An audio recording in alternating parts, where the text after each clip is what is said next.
E aí, pessoal, beleza? Hoje, em 2 minutos de Química, nós vamos falar sobre fenômenos físicos e fenômenos químicos, que basicamente são duas formas de classificar tudo o que acontece à nossa volta. Se vocês forem parar para olhar em livros, em apostilas, material da internet, vocês podem olhar diferentes definições. Nós vamos discutir aqui 3 e ponderar sobre qual a mais adequada. Primeira seria a definição por energia, que diz o seguinte: fenômenos físicos envolvem pouca energia, já fenômenos químicos envolvem muita energia. Bom, essa definição de certa forma ela está correta, mas se você for parar para ver, como é que você pode dizer o quanto de energia é envolvido em cada processo apenas de olhar? Já é complicado, né?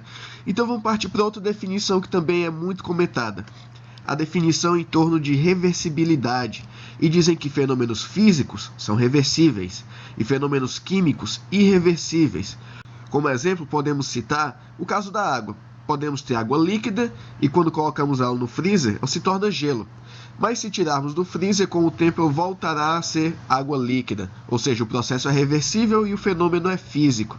Pois bem, se pegarmos a combustão do álcool, por exemplo, temos que o álcool pode entrar em combustão gerando CO2 e água.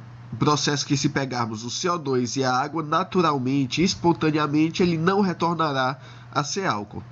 Porém, se formos ver o caso das baterias, como bateria do celular, por exemplo, essas baterias descarregam e quando colocamos ela no carregador, podemos carregar novamente regenerando. Basicamente, o que acontece ali é uma reação química, onde vamos ter lítio aderido a algumas estruturas de carbono que podem simplesmente tornar-se lítio mais liberando elétrons. Quando colocamos essa bateria para carregar, nós estamos fazendo o processo inverso, ou seja, temos aí um processo químico, porém reversível.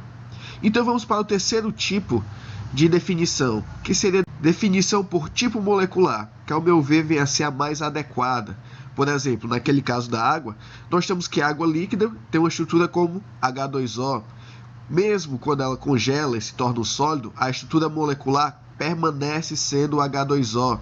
Já quando ela volta a ser água líquida, a estrutura continua sendo H2O. Ou seja, não temos alteração do tipo molecular, o que define o processo físico.